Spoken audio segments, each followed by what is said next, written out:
On camera. Today's October 6th, 2022. We're at the Atlanta History Center in Atlanta, Georgia. My name is Joe Bruckner. I'm a volunteer at the History Center. And with me is Tony Hilliard, who's also a volunteer, and Sue Verhoff, who is the Director of Oral History and Genealogy at the History Center. We're really honored to have with us Miss Mary Clements.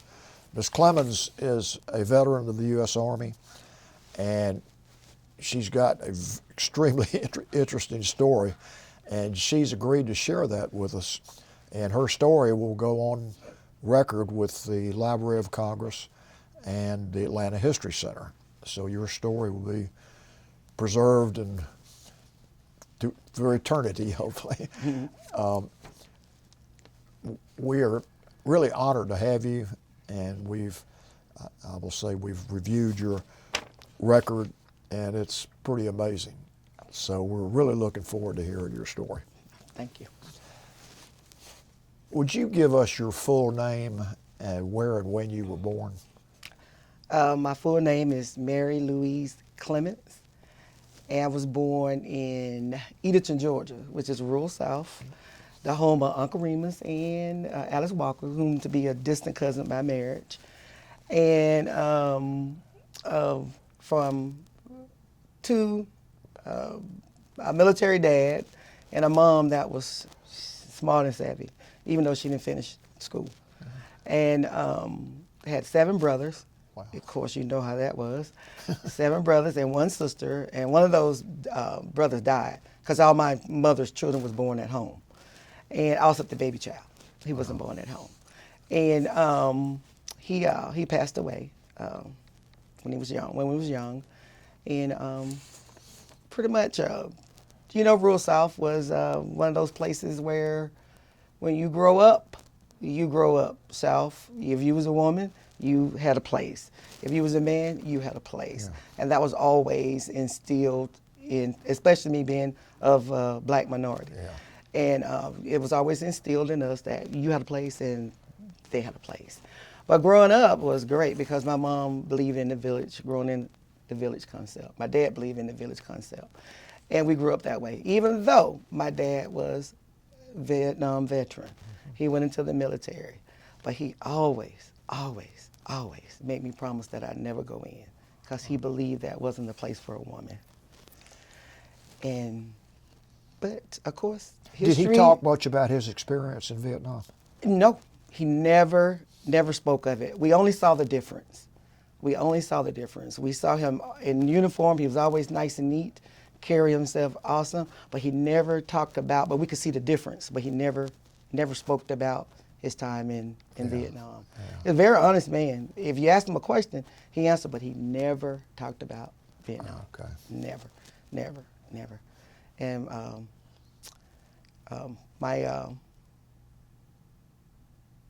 cut for a minute. On camera. All right. My dad, he always was nice and neat in his uniform. Always. Never talked about Vietnam. But you could see the difference because when he came back, he became an alcoholic. Oh. And but he wasn't a violent alcoholic. He was a quiet alcoholic. Yeah. But he loved to laugh. He always had a joke. He always take us out for ice cream on Sunday in our black and white car, looks like the Batman car. And we had a great time. Everybody thought that was terrible except me and my other brother. We just laughed because it was funny with us, but they didn't take it that way. But otherwise, overall, we had a great village to raise us. And my personality comes from my mom and my dad. My savvy part comes from my mom, and my smarts and jokes and personality come from my dad, and my honesty, which ended up getting me in trouble in the military. But as I was in high school, I always worked very hard to try to get my scholarships, try to do what I got to do to leave, because my dream was to travel, not to go into the military. My dream was to travel and to get my scholarship because I wanted to be a coach. That was my ultimate goal. I ended up doing it, but that was my ultimate goal, to be a coach. So I worked very hard, played baseball, football, whatever they'll let me play. Because I was a female in the South, they didn't let me play. They put me on the team, but they never let me play. So I was better than most of the guys because I was just athletic. I was better than most of the guys that was there. But they would never let me play. So I ended up getting about 3 scholarships to prestigious colleges, but I couldn't take them because I ended up getting pregnant. So I couldn't take none of the scholarship because during that time frame, the cultural said that if you had a child, you couldn't go. And even though I had earned them because I had a child, I couldn't go to get them. But anyway, I do those, I get those scholarships, and then one day one of my friends told me, she said, hey, no, I digress. I went to, well, after I graduated, I went to school. But let me go back further. Our house burnt down in high school. Every track scholarship, every track foot, my letter jacket, everything that I had earned through my growing, they was gone. So that burnt up. So, my grandfather, my aunties, that village helped us to understand and to go through that. So, but going into my adulthood, I enrolled in Georgia State because I wanted to play ball for Georgia State. So I enrolled in Georgia State College. I was playing ball. I couldn't play regular ball there because of the fact that I wasn't a full-time student. So one of my friends said, hey, you can go into the military. You can get money for your education. So I said, okay, all right, I'll go into the military. But if my grant come back before I get sworn in, I'll take the grant and play ball for Georgia State. But it didn't happen that way. I got sworn in, but didn't know I hadn't put my hand on the Bible yet. I could have left. My grant was sitting in my mailbox, waiting for me. So being that I couldn't leave, the drill told me I couldn't leave, so I didn't leave. He said, nope, you can't leave. Found out a day later I could have left. Found out it was in there, so I just took it as God saying that's where I need to be, in the military. So I took that and said, well, okay, Dad, I know y'all mad, but this is what I'm going to do. I'm going to drink some water. I'm getting dry. Let me get back up and ask you a question. Mm-hmm. You said that you could not go to those schools, and you gave us the reason. Who set that rule that would not let you go? Now that's a good question because in high school, that was the rule. Mm-hmm. If you was pregnant during the season of that particular thing, basketball, track, if you was pregnant, even if you qualified before you actually have to go and do track. I was qualified before, but because I was pregnant during the season, I couldn't join the team. Oh, huh. That was That's the way it South. was. That's where it was in the South. That's where it was in the South. And I think, be honest with you, I think they don't even know who made that rule. But it was just followed, you know? It was just followed. Well, was that rule enforced equally, regardless of your race You or know, your economics? that's a good question because at the time I was pregnant, we just integrated that school. I was first amended to integrate that school. And we fought all the time, so I couldn't tell you whether it was. It was always a fight. I'm not a fighter, but it was always a fight. Yeah. So I never really paid any attention to it. I was always that kid that worried about me and nobody else. Yeah. And if you doing it, don't mean I have to do it because I saw what happened to you. Yeah. So I was always that kid. I lived through you. I don't have to do the same thing you did. Yeah. So to be honest, to answer that question, I can't remember. I just know it was enforced. Yeah. And most of the girls that were pregnant were out. Yeah. Yeah, because most of them quit school or their mother threw them out. Because that's the way the South worked. Okay. You know, you do what your mother say or your dad say. That was it. That was that upbringing. Because even in elementary school, we went through all black school, from first all the way up to the 8th grade in that same school, right? And then finally we integrated when I was in high school. Well, I know this is a little bit off the subject of your background, but I'm interested in.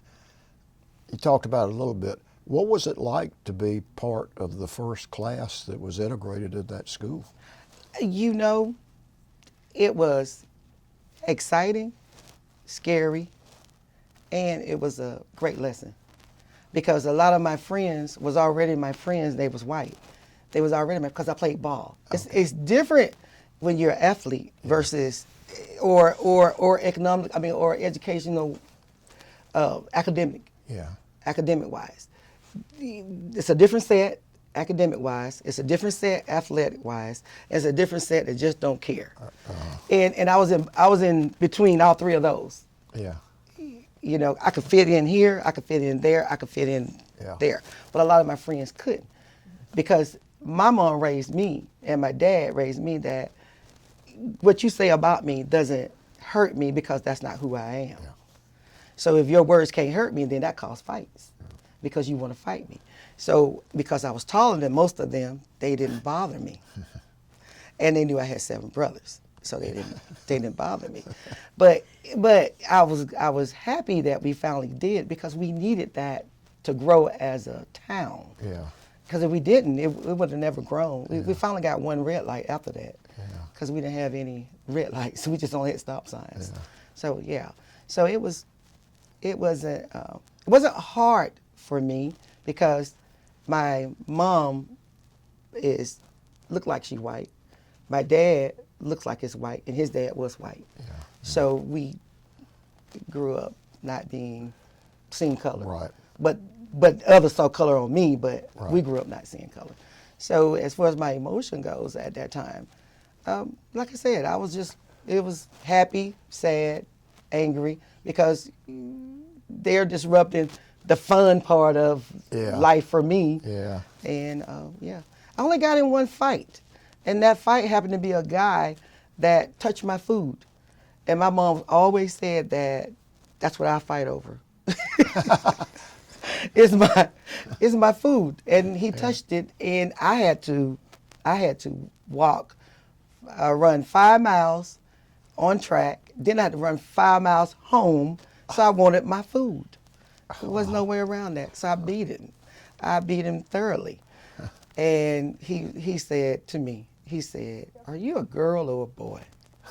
I say, "Right now, I'm finna whip yo." And my brother taught me how to bob and weave. And I learned how to bob and weave. So I fought, and that was the only fight that I got into because didn't nobody else bother me from that time frame on. And plus, I was very popular because I played sports. My brother taught me how to play sports.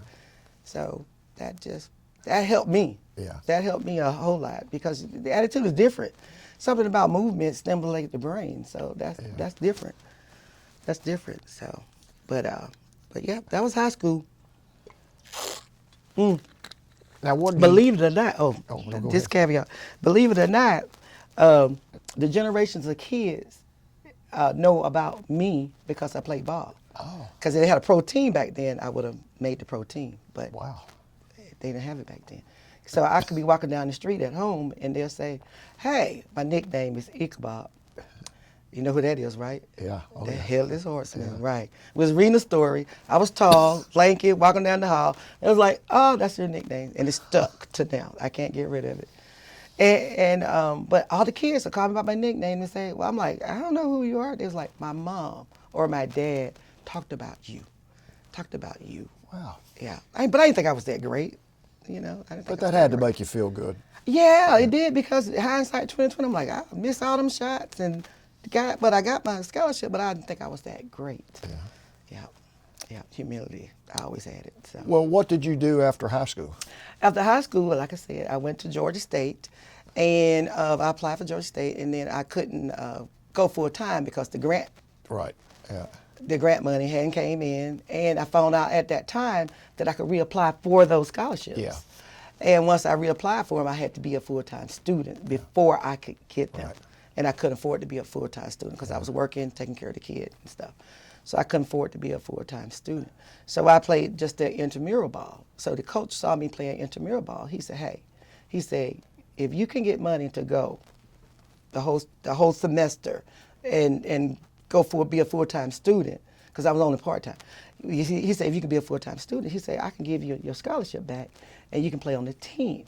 That's how I got into the military. okay. Because from that, I said, okay, I can't work and pay for it because I got to work part-time and I got to take care of the baby. So that's when my friends say, "Hey, the military gives you money. Yeah. So I was there for a year, playing intramural and stuff. And she said, they give you money to go to school. All you got to do is go in for 2 years. I'm like, okay. I go take the test. So I go take the test. The guy try to mind game.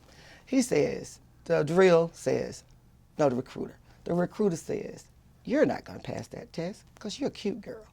And you're not that smart. You're not going to pass the test. I'm like, my dad already told me about this because he didn't want me being here no way. So I tell him, I can go get drunk and come back and pass this test. So I went and got drunk, came back and passed the test. And what I wanted to go into the military was I wanted to go into the Marines. And I had this dream of being a Navy SEAL. They was like, well, we're not letting women in to be Navy SEALs. I'm like, why? Because I was that kind of person. I was athletic, I was ready, I was gun-ho, I was brave. I wanted to take some people out, and I like shooting the weapon, so. Now, about how old were you going into the military? during this period, yeah? I was 20. Okay. I was 20 going into Georgia State. Okay. And I was 21 when she approached me to go into the military. Okay. So, and, but yeah, I passed the test. He wouldn't let me go into the Marines. And he wouldn't let me do, I wanted to be a mechanic. He wouldn't let me be a mechanic because I wanted to come back and fix my dad's car. He wouldn't let me be a mechanic. He said, well, you need to be finance or personnel. A girl like you, and that's the nature of the time. Yeah. A girl like you, you're tall, you're cute, you need to be into personnel or finance. So he talked me into going in finance. So I went in finance. That's how I got into finance. And I was one of the older kids going into the military because, they go in younger. Yeah. And I was older. So that means I had a lot more insight than they did when I went into basic training. Okay. Mm-hmm. So this would have been around 1978, 79? 79 is when I signed on. I went into the early program where you sign up and you wait to see whether you really want to go or not. Yeah. Okay. Then I got tired of waiting around. So about in 81, I finally went in. I was just working. What was I doing? I don't remember what I was doing. Come to think of it, what was I doing? You know what? I worked at the CNN building. They had a place called Ocean Oddities, nothing but seashells. And it would be movie stars comes in. They'd be so rude. They'll be rude. They're just rude. You try to help them, I don't want that. Do you have anybody else to help? I'm like, okay, you know what? Let me just tell you, you helped yourself. So, and I left it at that. So I'm like, this is not the job for me. No. I can't do this. I went into Job Corps. I wanted to be a forest ranger because I wanted to be outside because I wanted to be a coach. Yeah. So I wanted to be outside. I went into to Job Corps. And at the time, I'm like, okay, all right, this might work for me. I'm going to be a ranger. We're going to be outside. So we went to do our testing outside as a ranger. And we was out in the bushes, cutting down trees and stuff. And this snake went across that person. And they said, well, here it comes. And went across my foot. Okay, that's not for me. Yeah. I'm not going to be in the Job Corps. No, I got to do something else. So the military started looking more like something that I could do. Right. So when she told me that, and I went and signed up. So about in 81, I went in. December 81 is when I went down to the MEF building. And that's when, about the same time frame that my grant was there. Yeah. Because I had stopped with Georgia State because I couldn't afford it. Right. So, that my grant was there. And to find out that it was there in my mailbox, I cried. Yeah. I cried. Yeah. Because I wanted to play ball. Right. I wanted to be that first woman to be on the pro team. Yeah. And because that's one of my dreams. And but it wasn't there. So I was like, okay, God, that's a funny trick. I don't like it. So, but I deal with it. So I told my dad I joined, and he had a fit. He really was upset. He said because they're not going to treat you right. They don't do women right. And I told him, I said, I'm going to be all right. I'm going to be all right. I'm going to be all right. And he's like, nope, you can't do it. You can't do it. I'm like, Dad, I'm grown now. I got you. Can't stop me. So I went in. But before he died, he was proud of the fact that I went in and made it through. And then that even though the negative happened, it didn't break me. Good. So on when I went in '81, again, I was the first set of female to integrate in C Company in Fort Jackson, South Carolina, because they hadn't started the women's in the barracks with the men at that time in the same company. Yeah. So we just we integrated there, and this is a reminder for me. Where I put it at? This is a reminder that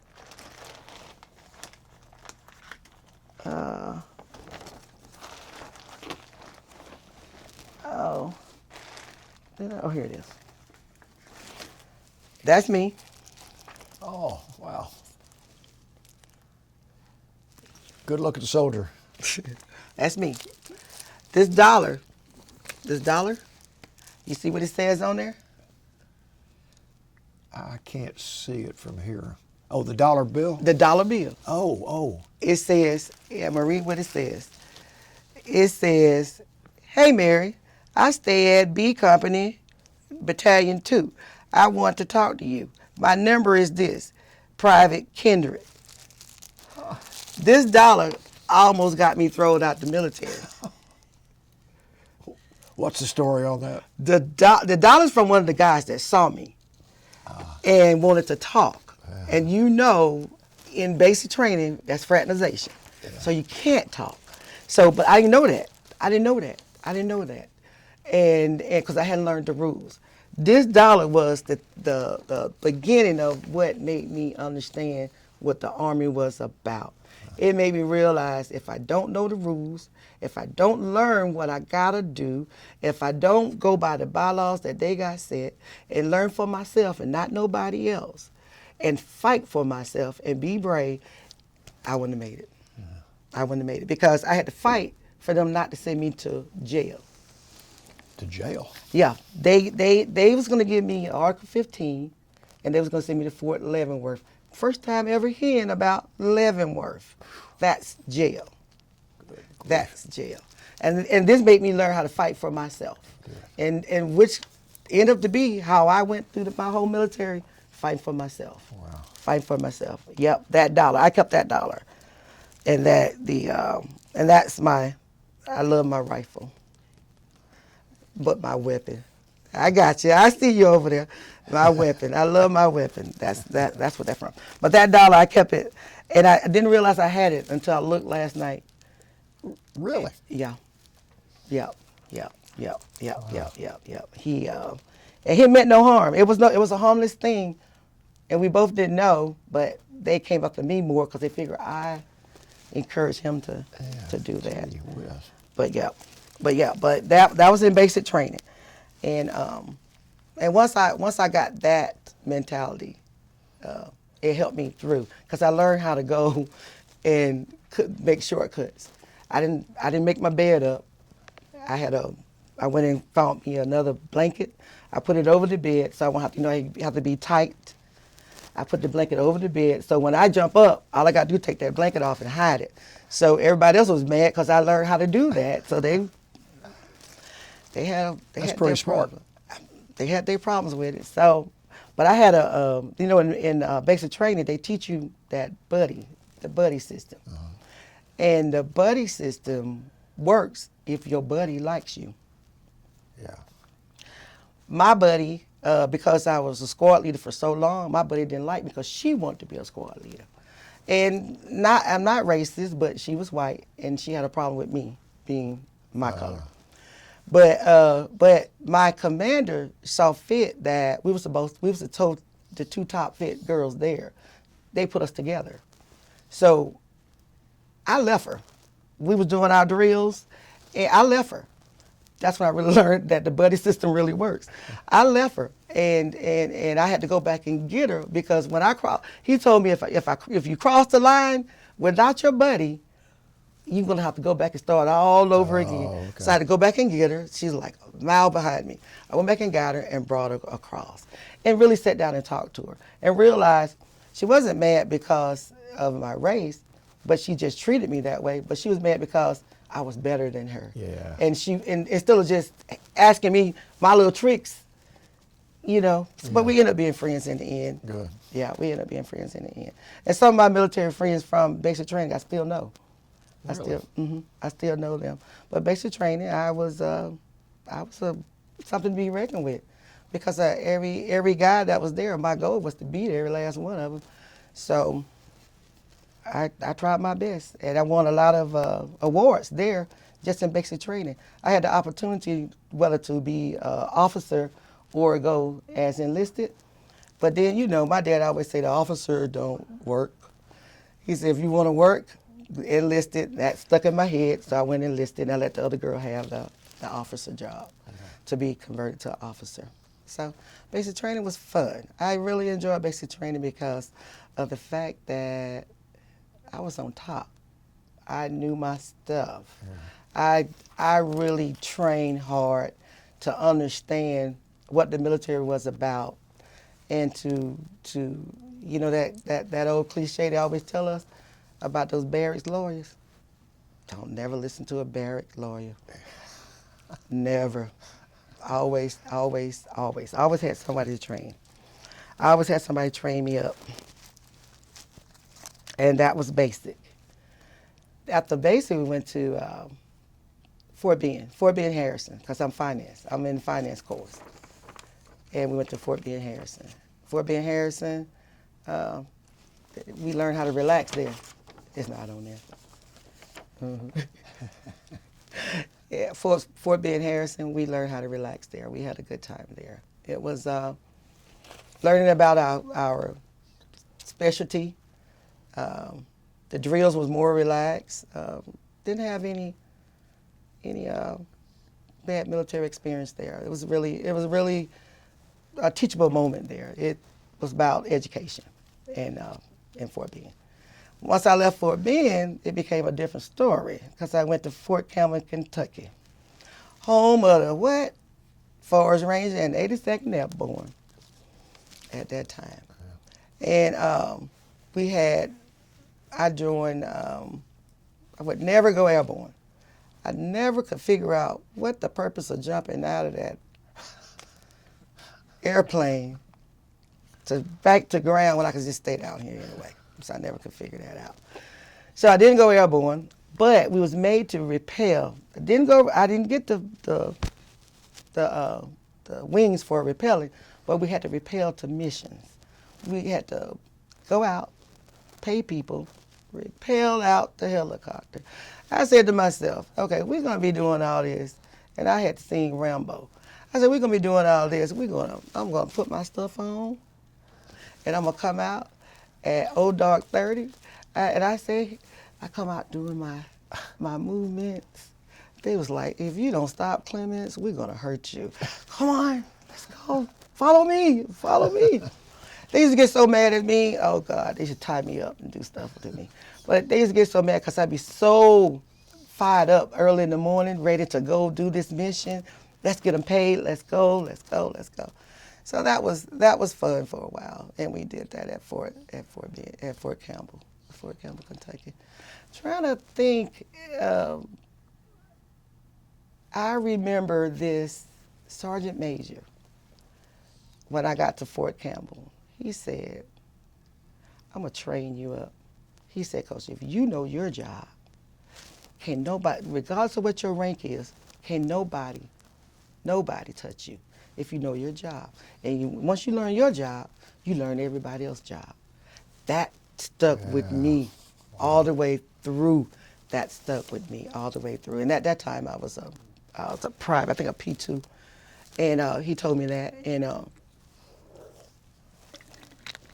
And then he said, if I wasn't married, I'd ask you out on a date. I said, okay. is that what I got to look forward to in the military? He said, yeah. He said, but what you need to do is always, like you do, speak your truth.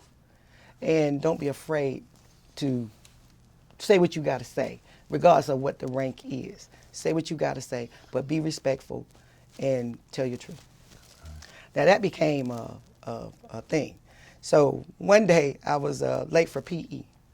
My commander says, Clements, where you been? I said, sir, you want the truth or you want the lie? He said, Clements, if you don't tell me what you gonna say, sir, you want the truth or you want the lie? He said, Clements, if you don't say something, I'm gonna put you, sir, you must want the lie. So I told him the lie. That's the truth. And that became he hated me for it, but that was, because they didn't want to hear the truth. He didn't want to hear the truth. Like the thing said, you can't handle the truth. He didn't want to hear the truth. And once I left Fort Campbell, at Fort Campbell, I was athletic too. I was walking down the road, and this guy comes by in a car, and he says, hey, you look like you play ball. And I say, yeah, because I've been looking for something to do. He said, yeah, so we played softball. Our team was the top team out of the whole, Wow. yeah, Fort Campbell. And softball, that was softball. But my commander always made me mission essential, so I could never go out for all Army. I was always the post top, but he would never let me be released to go all Army. I never could understand that. Yeah, you don't know why he didn't tell you? He said, now this is the funny thing about that, is that finance was my job, but I never worked my job. Yeah.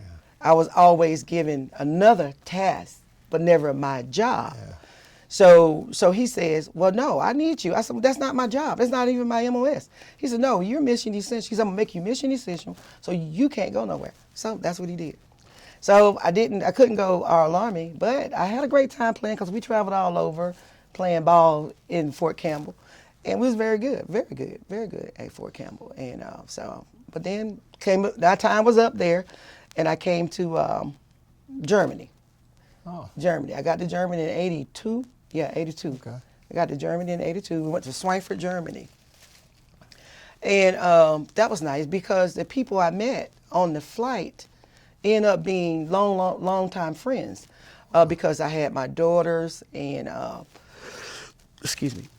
had my daughters and I had met them on the flight, and she saw me struggling with my suitcase and the kids. She sent her husband over. And I'm like, sir, I don't need no help, because I thought he was trying to talk. Yeah. But she said, no, I sent them over. So, but she ended up being my babysitter, and she ended up being a great friend. Great friend. We're still friends to this day because the kids grew up together. Yeah. A great friend.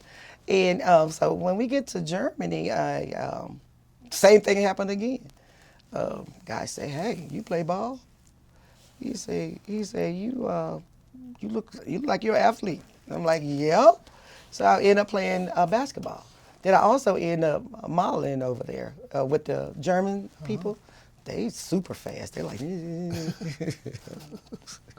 never understood that. But my job over there was work finance. At that time, we was trying to figure out how to get a drive-through, because we are the bank, because we finance. Really? We was trying to get a drive-through window. Wow. And they shot, oh man, they made that sergeant major look like he was crazy because they thought that idea was just far-fetched. But he just was on the cutting end. Yeah. Because years later, it became a drive-through. But they almost threw him out the Army for making that suggestion. Wow. So, but I tell you something that happened while I was there. That was my first time working in finance, even though I knew my job, because I always try to make sure if I had to, I could do it. Because, finance does accounting, we payroll, we buy any equipment, audits, we do whatever the post need or the people need for the service. We do travel, everything. And, but anyway, I was playing ball, softball and basketball. I was playing ball and didn't want to be in the bank, as I say, all day. Yeah. Because you got to balance out, takes all night, takes too long. I didn't have that freedom to leave. Yeah. So I said, okay, do I want to play ball or do I want to be a cashier? Do I want to play ball or do I want to be a cashier? I'd rather play ball. So I said, all right. I went and told my sergeant, I said, I can't count that money. She said, why? I said, because it breaking me out. I must be got a phobia to it or something. So I said, something's happened with that money because I don't feel right count that money. She said, what? So she sent me to the sergeant major. Sergeant major said, he said, what you say? I said, sir, I think I got a phobia to the money. Send me to the commander. Sir, I think I got a phobia to the money because I feel like I get broke out every time I have to do this. And he said, Clements, he said, I'm going to send you to the psychiatrist because that's some damn bullshit right there. That's what he said. And so he sent me to the psychiatrist. So the other sergeant major said, now, Clements, you count your own money. I said, it don't happen. It only happens when I count that other money. So they sent me to the psychiatrist, and the psychiatrist that was there, the person that was there was like, girl, what you doing over here? I said, well, they sent me because I told them I have phobia to money. She said, well, you know you got to take this 400 question test. So I took the test, and she said, I can't believe it. She said, you really got a phobia to money. I'm like, yeah, they money. And so she took it and gave it back to him. He told me, boy, he shook his head. He said, I can't believe it. He said, I can't believe it. He said, I can't believe it. So I never had to go back into the cashier cage ever again from that time frame. But then I end up playing sports and end up winning. We get citations. We end up winning citations for them for being athletic, and got a lot of letters and stuff, awards for me being athletic. And I was again walking down the street. This guy say, "You run track?" And I say, "Yeah," because that's what I loved. I love track. And I went on just like I were, hadn't practiced, hadn't done anything. I went with him to Nuremberg.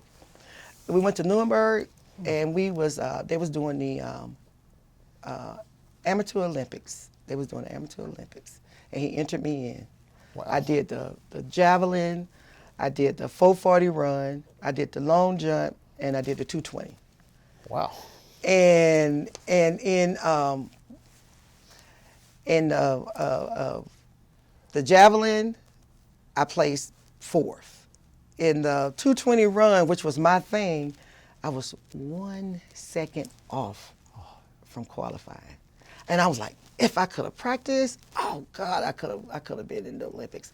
But just the experience of that, knowing that dream I had that I knew I was good, to come back and I just did it without even practicing, I just said, okay, time to let the dream go. Yeah. Time to let the dream go. So I let the dream go Yeah. at that time. But it was just good to have that. And made front page, made the news, everything, in Swainford paper. Boy. Made the news and everything. Yep. Yeah. Talk a little bit about what kind of cultural experience it was being in Germany. Yeah, that's what I was going to tell you. Yeah. It was me, because I had kids, I ended up meeting a very good family. A very good family. I lived in their basement, and he would turn off the heat. He would turn it on. He'll make sure the kids he would send his son to take pictures of us and everything and make sure we was all right. So as far as living goes, it was awesome. It was really nice. But as far as military life goes, it was good for me because I was an athlete. Yeah. Didn't experience all that other stuff. I was an athlete, plus I was color guard. I didn't experience all that. I forgot that little thing. Huh? I didn't experience all that. But there still was racism there, because you when you saw a black German and we go talk to them, there's like speaking the language, oh, Sugarlancy bitte. I'm like, we're like, no, she don't know that's us. And but this happened for real. We was on a little excursion. We was just out riding around. And we was riding around, and you know the Autobahn get changed, and you only got one way to get in and one way to get out. We just riding, having a good time, drinking some warm beer, and looked up. We was at the Berlin Wall. Oh, wow. We had to figure out how we was going to turn around without them guards seeing us. Talking about somebody scared in there. My heart was in my feet, and it was crazy. And we just went down the wrong way, weaving in, until we could get off to get there. And we laughed about it because we was drunk. So we laughed about that for a while. Didn't realize what danger we was in. Yeah. Because we could see, you know, the thing about that wall, we could look over it and you could see the sadness, the buildings, the gray, how sad it was. You could just see people in the window, and it was just not so much they look sad, but you could see the sadness, you know? Gosh. And it just, I'm glad they tore it down.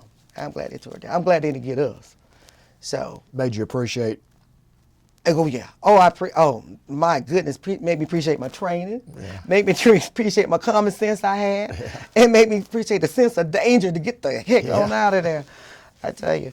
But yeah, we came back, and we never told anybody about it because we would have got in trouble. So we never did. We never did let our squad leaders know. And then, but like I said, German culture was good because I liked the fact that they closed early. I liked the fact that weekend was for family. I liked the family concept. Yeah. I did. I was a different kind of soldier. I liked that family concept, and whatever I had to deal with in the military was easier because that was easy for me. The physical part of the military was easy for me, but to have that balance of family everywhere I went, I always try to find it. Yeah. I always try to find it, and but yeah, that's yeah. I'm trying to think about Germany. Been a long time since I thought about it. So you learned something. I know we've got a lot more experiences to talk about, but sounds like everything you do, you've learned something. My dad always say it's a resolve in everything that's negative. You can resolve it positive. And he always said that wherever you go, and my mom too, wherever you go, find old people. Find somebody that's going to pour into your life. Find somebody that's going to feed you, because one day you're going to get hungry. And because you're going to need something else besides what you're doing. So always find people that, and a church, she always said the church, I always find that's going to keep pouring into you. So when you get empty, you'll have those people to fall back on. And I always look toward family when I went places. I always found somebody that could be my mom or be my dad or tell me, oh, no, that's not right. You shouldn't be doing that. And that kind of kept me balanced. And you know, me talking to you now made me realize that I really did that all the way through, even in basic training, all the way through. Because one of the drill in basic training really became more than what he was supposed to be, not for his intimacy or anything like that, but as a father figure to say, you don't let that drill get in your head. Yeah. This is what you do. You do it this. Here, read this, so you know. You know, he was that type of. So I always was gravitated to those kind of people. Sounds like a wise man. I tell you, he was funny. He was funny, even though he was alcoholic. He was funny. He was funny and had good wisdom. Good wisdom. Yeah, so even in Germany, see that family. Yeah, they gave us great gifts. They always make sure we was taken care of. And my first sergeant used to compliment me all the time on how my kids was doing well in school. He even wrote me a nice letter. Compliment, yeah. And for playing ball, because he realized same thing happened.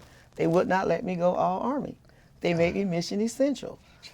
When I do my job, I do my job. So they made me mission essential. So I'm like, I got upset. I'm like, I want to play all Army. You know? But yeah. Well, it sounds like the experience in Germany was overall good. Yeah, it was, because in the middle of playing ball, I met my twin. I don't know who her mother and dad was, but I met my twin. And we tricked our first sergeant one day. This how I met her. We was playing softball. She was on con barracks. I was on lead work, which is ways apart, right? And everybody kept saying, what are you doing over there? And they'll come to my barracks and say, what are you doing over there? And we was like, well, who's this person they talking about? So we met. We met playing softball. I was like, yeah, you look like me. She really looks like me, and I looks like her. But she's a darker version of me, dark voice and everything. And met her, and we said, hey, you go to work for me, and I go to work for you, and see who noticed. Whole day, nobody noticed. Good. First sergeant didn't notice, commander didn't notice, nobody noticed. Nobody noticed. We still friends to this day. Still friends to this day. That's great. I met, yeah. And see, listen, I was one of those soldiers that if I went to breakfast or if I went to eat, there ain't no food, I cry. I cried. If they didn't have no food, I cried. They knew me in the dining facility, not the mess hall, in the dining facility. I cried. That was, and I guess those are the little twerps I had to get me through, because military, once I made my mind that I was going against my father's will, my job was to deal with whatever came. Yeah. That was my job, and that's the mentality that I've taken. Because even at Fort, I'm gonna digress, but go back to Fort Campbell. Even at Fort Campbell, I got a sergeant asked me out, and I said no. No, he said I gave you a direct order. I'm like, well, okay, and still no. And he told the commander that I disobeyed a direct order. Again, they give me she actually writes it up. She gave me an Article 15 for disobeying a lawful order. And I'm like, he gets away with that with other privates, but no. God. No. Yeah. But you scrub it off and say, okay, you know what? I got a job to do. Let me go do my job. Wow. But I had to fight then too. Say, no, you're not gonna give me. And I had a commander trying to make a name for herself because she was an officer, and quote unquote women wasn't given that respect as that. And that's what I told her. I said, I'm sorry, you trying to make a name for yourself. I said, but he asked me out. He didn't ask me to do anything like mop a floor or do something. He asked me out. Yeah. And I'm like, even if I wanted to, I still would have told him no. That's out of the range. I already experienced that in basic training. Yeah. I only experienced that at my duty station. So, Wow. but she ended up giving me extra duty with him. Oh gosh. Extra duty with him. So, but you like I said, you get in the mindset that's the nature of the Army, and you got to do your job. So that's what I continue to. Well, it sounded like you were able to handle most of these problems. Yeah. So far, I were because the mentality was to survive. Well, continue on with your military career, where you were stationed, your other experiences that you had. I mean, you see Saudi Arabia on here. Yeah, that's what I was going to next. After I leave Germany, I come back to Fort Benning. Fort Benning is quote unquote ooh, and because they train. They got the School of Americas there. They train, and same thing there. We repelled out, go pay missions because they got they do a lot of basic training there. So we go out to those places and play them. Fort Benning was my worst duty station. Worst duty station, because it was always. My commander was always trying to make a name for himself, and he didn't care about the soldiers. And I have grown to care about the soldiers because like I said, I never worked my job, so I was a PS NCO for them there, and even though I was in the finance corps, I still was in personnel. I was still in personnel, and that gave me an opportunity to help other people. Because he tried to throw out a lot of people because they was overweight and not even following the regulation on it. And I would go give him the regulation. Again, sir, you want the truth or you want the lie? And I saved a lot of soldiers from being thrown out because of the fact that I helped them find the regs that they needed to protect themselves. And but he was trying to make a name for himself. That's how we got to Saudi. We joined with 82nd Airborne, and he wanted to make colonel. And he said, well, no, we going. I said, sir, I'm on orders to go to Korea. So I'm going to Korea. Y'all can go to Saudi. I'm going to Korea. Nope. He said, you're my PS NCO. I'm like, that's not my job. My job is finance. You won't give me the title for that job. My job is finance. He said, nope, you're going to be mission essential, and you're going to Saudi Arabia. Wow. So, Boy. you know I had some words. Yeah. But I that's my job. Okay. Well, that had to be an interesting assignment. I'd like to hear you talk about Saudi Arabia. And Yeah. And so we get to Saudi Arabia. We get everybody there in Saudi Arabia. We get to Saudi Arabia, and we have to buy all the equipment, everything that the Army needs. We had to buy it because we didn't take anything over there, so we had to buy everything. Those tanks, everything we bought. That's why it was so much of a confusion about what was ours and what was, because we had to buy everything. So that's what we did. So what we decided that since we was angry, finance, since we was angry because they made us go, because what finance doing in a war, we was angry, so we decided that we'll pay everybody and lose the paperwork. That's what we did. So we gave everybody that wanted casual pay, you know, where you come and get the money. We paid everybody. If you wanted one, oh, you get a car, you get a car, you get a car. We paid everybody, and we lost the paperwork. So they was looking for the paperwork. We was like, we don't know where it at. We don't know where it at.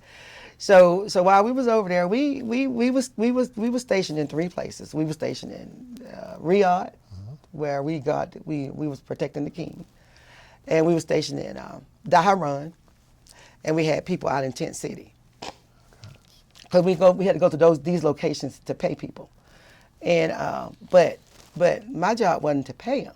My job was to go and find stuff, because I was in the S1. I was in PS NCO, doing everything but my job, and so we had to go out and find stuff. So me and the guy that we'll go out and find this, we'll find that, whatever our commander wanted, we would go find it. But anyway, once I got to Saudi Arabia, I had to set up a mail room. A mail room, yeah.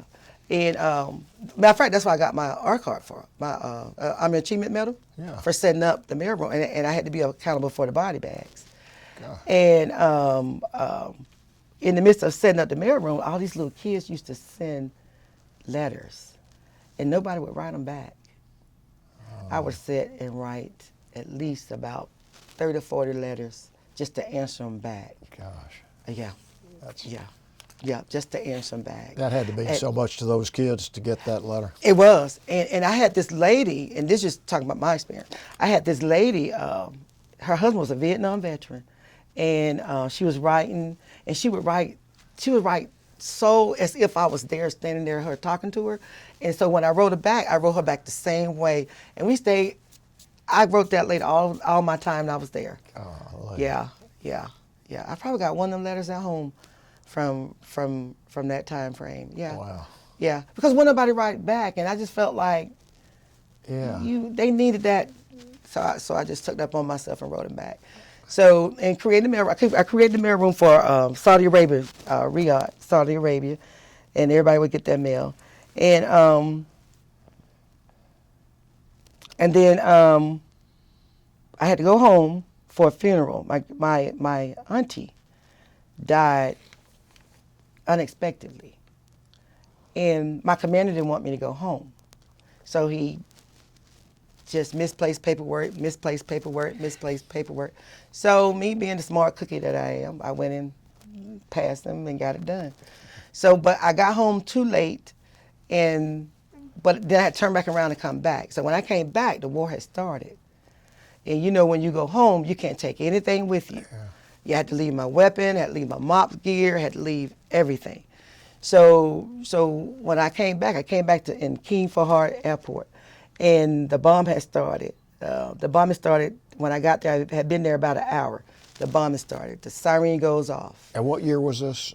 This in 80, no, this in 90, Okay. 90, 90.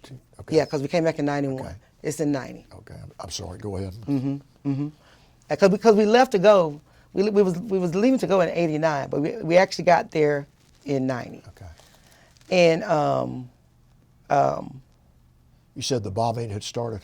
right, when I got there, it had been an hour I had been there, and the bombing started. You could hear the siren going off, and the bombing started. My only thought was, hey, wait a minute, I ain't got nothing. Yeah. Nobody here in my command. I asked the first sergeant. He said, I ain't got nothing for you. He said, you're not in my group. We don't have anything. I had to go and commandeer me a mop suit, a weapon. I didn't have the pill because they were trying to make us take that white pill. I didn't have the pill. I had to get my weapon. I had to get me a weapon. I had to get me a mop suit. I had to get everything because I didn't have anything because I was coming from the United States. Oh, I'm talking about somebody scared, but that made me go into I say war mode because of the fact that my only thought was coming out alive. Yeah. And whoever give me whatever I got, it didn't matter because my command wasn't thinking about me. I had to think about myself. Yeah. So I got those things, and everybody was going everywhere. Everybody was going everywhere. People didn't know how to put their mop suit on or to clear it and do what they had to do. It was chaotic. It was chaotic. And finally about 3 o'clock in the morning, it slowed down. You could hear it slowing down. Here it comes slowing down, coming to a stop. And then they had to figure out how they was going to get me to my unit. So we had to ship me out like at night, so it wouldn't be seen. Can you imagine driving in the desert?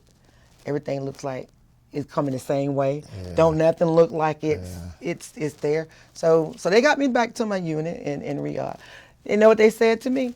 They say, "Oh, now you're safe."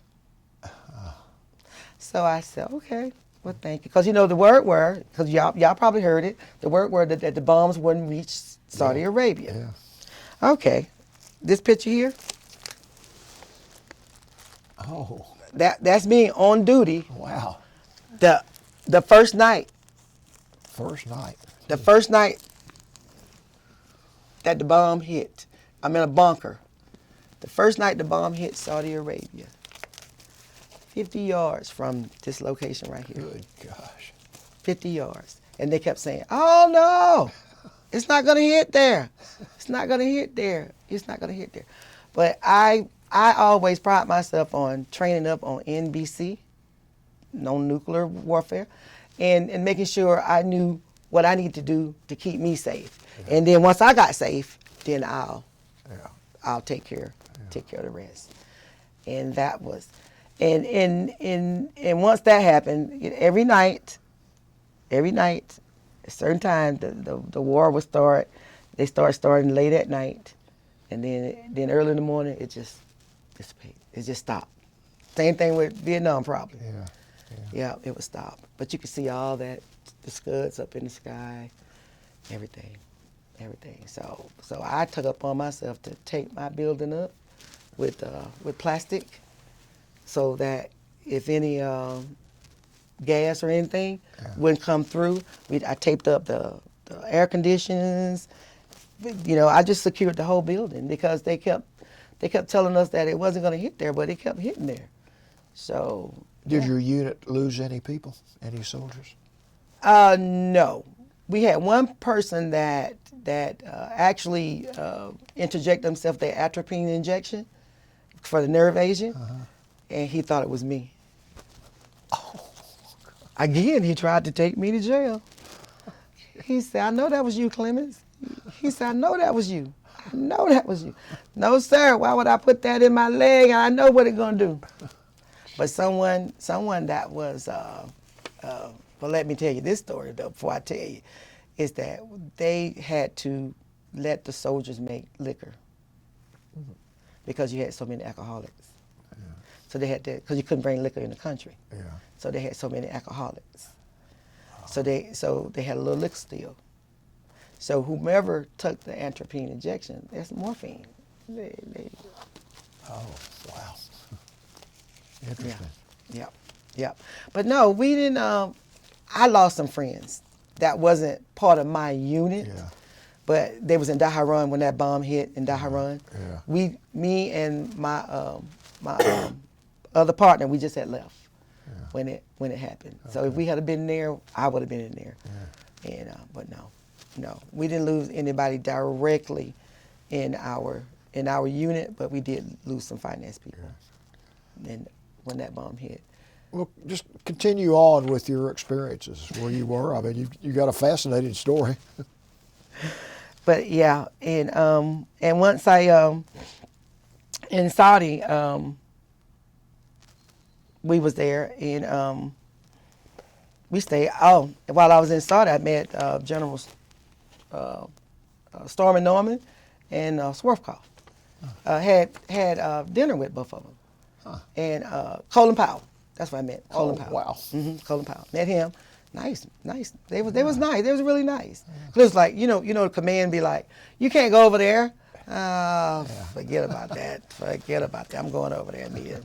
Sir, you need some goat burgers or something, sir? But yeah, they was really nice and charming people, and I could see because I needed to know myself. I need to hear it from why we here. Yeah. Why we here? Yeah. Because if I'm going shopping in the daytime and I'm bombing at night, that didn't make sense to me. Yeah. Because we could go shopping in the daytime, but then at night we gotta you bombing us. That didn't make sense to me.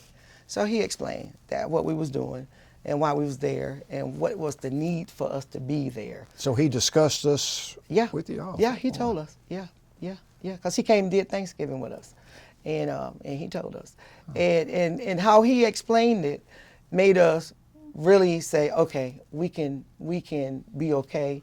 We can fight this. Good. We can help in that. We're helping. Good. We're not harming. Because we always felt like when we got to Saudi Arabia, we took over. Yeah. We took over. And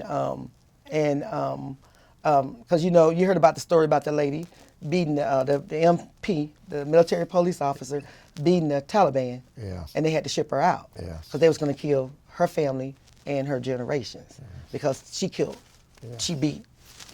And then you had another situation where one ran over a dog, and because that dog had generations, they was going to kill that person's generation, so they had to get him out the country. Wow. Yeah. And another thing too, we was allowed to go see them punish people, as long as you had their outfit on, their garb. I went to witness a burglar. He had stole some stuff, so he stole it with his hands, so they cut his hands off. So it depends on how much you pay, how slow or fast the amputation is. Yeah. And so they cut it off. They told us we couldn't go no more, and so we couldn't go no more to see that.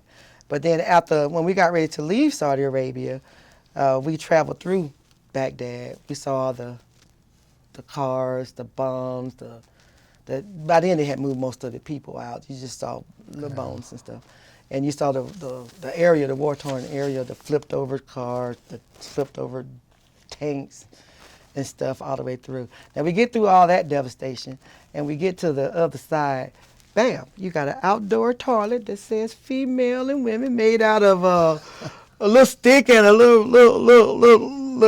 burlap. And then you got a goat burger stand right there next to it. Oh man, I tell you, that was funny to me. But yeah, but all that devastation, But no, as far as witnessing war, the closest I came was them bombs. Them bombs. That's pretty close. Yeah, that's close enough for me. I'm like, I thank you, but no, I want no more. But yeah, so but while we were there, we realized that we was one of the elite finance unit that it was, because it wasn't a whole lot doing what we was doing. You know? Yeah. Well, you should be proud of your service over there. That was. Yeah. Yeah. So where did you go after that? We came back to Fort Benning, and my duty station I hated. We came back to Fort Benning, and we did this. At that time, that was in what, 91? By that time, I started being, when we came back to Fort Benning, I was assaulted by a soldier. And that, after that happened, I didn't see things as clear as I saw them before. And couldn't understand it because everything became blurry after that point.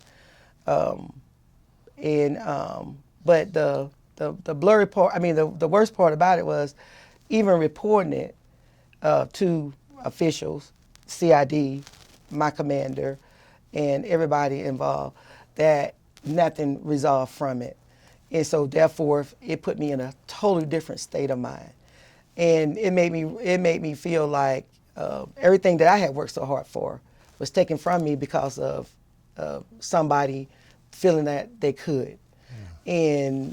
And that made me feel like not only was I assaulted on my person, but I was assaulted for my career, because it stops me from being the best that I could be. Yeah. And it kept me from elevating up. And so that I'm hoping that the Army or any branch of service have changed enough now, yeah, that they hear the soldier, be it male or female, they hear the soldier say, somebody did this to me. What you going to do about it? Let's investigate it. Let's look at what we need to look at to make sure that it don't happen to anybody else. But that didn't happen for me. Yeah. But I'm hoping it happened for somebody else. And that really, that made me realize that either I'm brave or I'm going to lay down and die. One of the two. So am I going to die or am I going to get up? Yeah. So I decided to give up. Even though I'm still fighting through things now and still trying to see my new life, because it brought about a new life for me, and to see my new life, but I'm working to get past it. And but the sad part about that whole ordeal was, while I was at Fort Benning, was that they put us both on duty, and that's how I lost my rank, because they bust me for fraternization. Hence, we go back to the dollar. Yeah. And it comes all the way forth. Yeah. Yeah. But you have to decide whether that breaks you or is that a life lesson. Even though it was terrible that it happened, it was a lesson, because I wasn't going to let them throw me out. I wasn't going to let that Article 15 define who I was and my character on me being a soldier. I wasn't going to let what he took from me define me. Yeah. Define me, because I know as a soldier, I was a good soldier. I was a clean soldier. I did my job. I led when I needed to lead. I took care of my mission as the best of my ability, and I done what I needed to do for my troops and when I had them, or myself. And I always made sure I lived proper. So I wasn't gonna let that be taken from me. So that's why I kept fighting through the confusion to get to the other side. So after that negative happened in Fort Campbell, and I did my extra duty with them, I still have a year left, and I worked through that. And what I did was, my savvy self went and reassigned myself to somebody else's unit.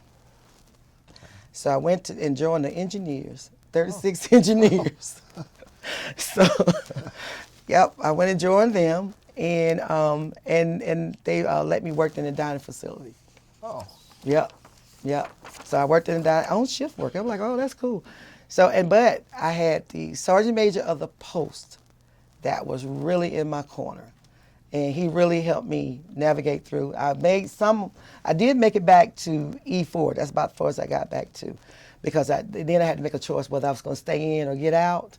So I end up getting out. Okay.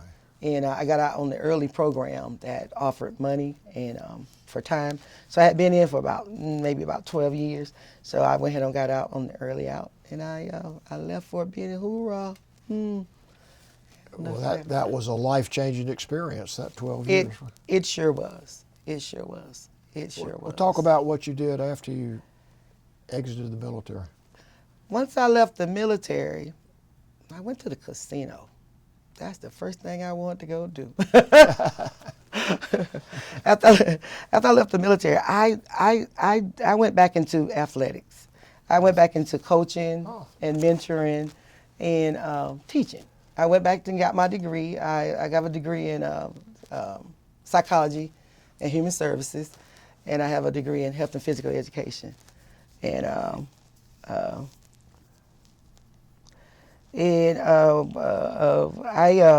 worked for a little bit at Sears as a collection agent. You worked where? At Sears. Oh, okay. They Sears, always, yeah. Sears Collections. Yeah. And they always told me I was in the wrong job. I always got wrote up for being in the wrong job. I got numerous awards. I was their Volunteer of the Year worldwide. I was in the little leaflet paper for Sears. Yeah. And worldwide. And I joined a couple of DAVs.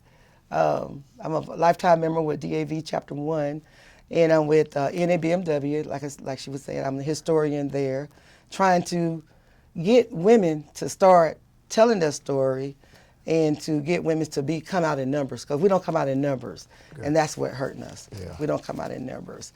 And I did Girl Scouts. I did Girl Scouts for 20 years, and Girl Scout leader. Well, what do you find the attitude is among most women, say your age or younger, about the military now, since you've got so much experience in and out of the military? Well, I think my daughter went in. Once I did tell her my story, and I told it more graphic than what I'm saying now. And my daughter went in, but she didn't want to go into the regular Army. She went to reserve, and she was an MP. She was a military police officer, and she worked the Olympics, and she really enjoyed it. But most people that I talk to, they still feel that it's sexist as far as women goes. Okay. They still feel that the military got to do more work on including women. Yeah. Excuse me. Even though women's been here since the time of the military forces, but they're not letting them come to their full potential. Yeah. Because even in Saudi, the officer that flew the helicopter, not the helicopter, but the aircraft, the pilot that got caught, they didn't want her to fly. Yeah. But I think if they had trained her up, she would have been ready for what happened to her. But because they let her sit back, she wasn't ready for it. But she was just as good as they were, but they didn't train her. So I think if they train us up, we realize that there are things that we can't do that men are made to do. That's how God made us. But train us up. Yeah. Because even in war, I got your back. I'm still going through that same bomb or that same trenches or digging that same foxhole that you're doing. Yeah. So why can't we work together to make it a whole? So a lot of women feel like they're not heard. Yeah. If they could be heard, then the rest of it fall in place. I think that's the biggest thing. People don't hear. Yeah. You put me here, but yet when times get where you don't have nobody else, then you put me there. Yeah. But you ain't trained me to put me there. You can't do that. You gotta hear me. Yeah. You hear me, then you know my capabilities. Yeah. Once you know my capabilities, then you can use me where I fit in at, not where you think I fit in at. That should be the philosophy in every organization, including the military. Yeah, because we're losing great power because we're not looking at you looking at me as a woman and say, oh, you don't have great strength. Yeah. Might not be, my strength might be here. not in my arms, but we both can use each other. Well, I noticed your T-shirt. Oh. Now, is that organization doing what you just described? Are they? That is my mission. If they're not, that's my mission. Okay. I think that's why God had me to say, okay, I'll do historian. Have no clue of what that is. Sue helped me out, but don't have no clue what that is. Yeah. But yeah. Good for That's you. right. Yeah. But the one thing I didn't tell you, but I was a color guard. I did 21 gun salutes. Wow. And I was on the rifle team. Good. Now, where was that? That was throughout my career. Oh. When I first got in throughout your basic career? training, yeah. Really? When I got in basic training, I was the guy I don't carry because he was like 6'9", you're gonna carry this all through. So I carried the guide arm. I became proud of that fact Yeah, you should because be. I learned how to do it and I looked good doing it. Yeah. And so when I got at Fort Campbell, I did parades, and same thing with the overseas. I did color guard. And matter of fact, that's one of those parties. Oh, great pictures. Now, what's the one in the upper right hand? Yeah. That's leadership training. Oh, okay. I was teaching them how to hide. Okay. Yeah, that's leadership training. Yeah, well, those are the only ones that I found. But yeah, I've overall, even with the negative, I've enjoyed my military career. Good. I think it have shown me that I'm resilient, that I'm brave when I need to be. Yeah. That even though I was disciplined going in, that I learned to be more disciplined and to pay attention to my surrounding, be resourceful, and still have a love for people, but yet know who your enemy and who your enemy is not. And also I learned that responsibility is,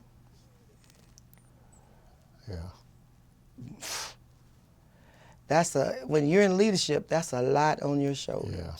That's a lot on your shoulder. And to take the responsibility enough to make sure you are right and you are right, and myself, that's a lot for a young soldier. So I can imagine for an old soldier how much that is. Well, I want to give Sue and Tony a chance to ask any questions, but before I do that, I'm going to go ahead and put this on the record.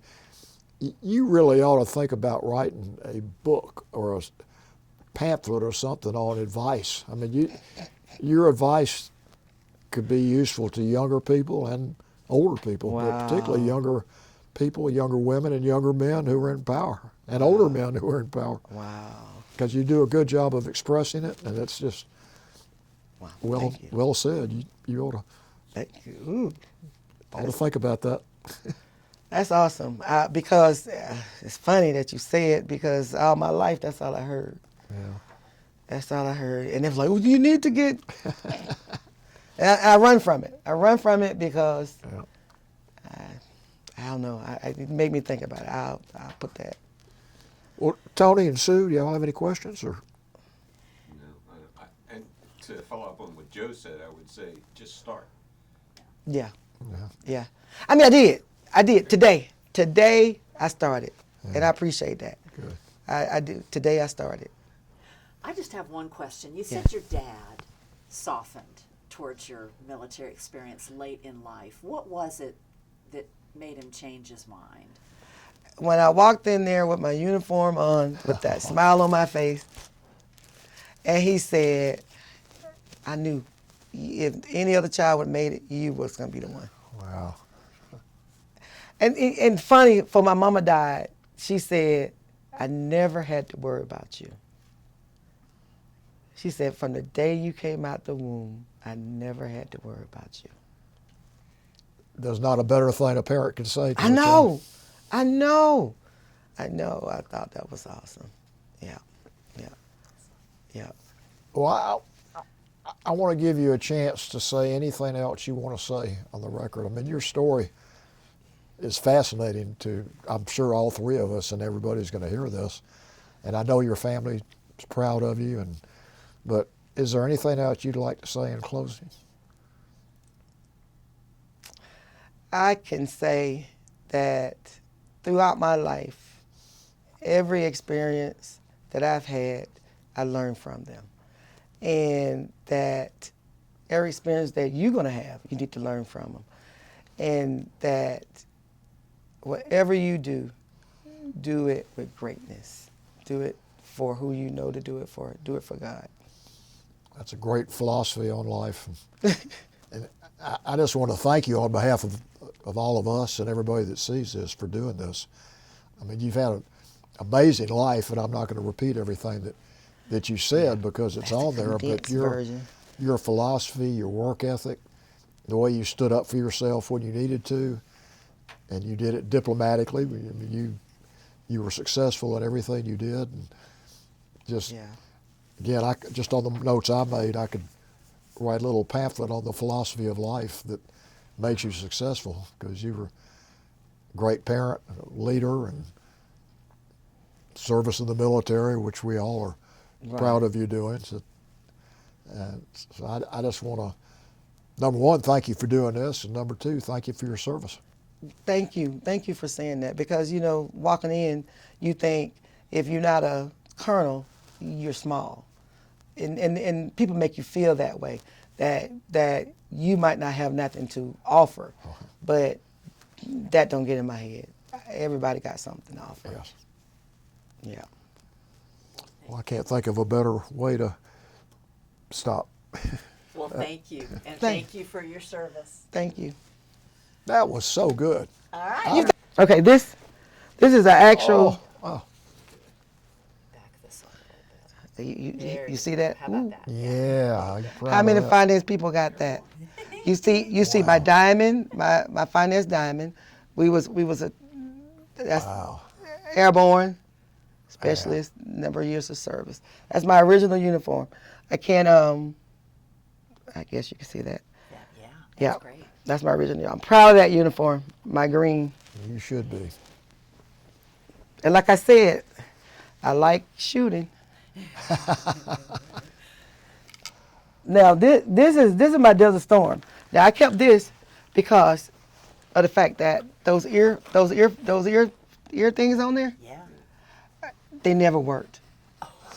They never worked.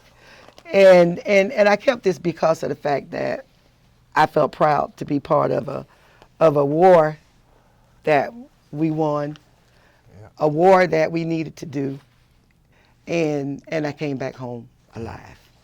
So I keep this to remind me to live for now, not later.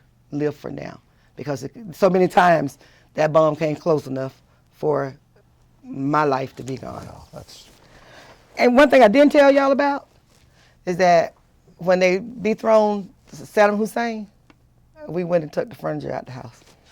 Did you really?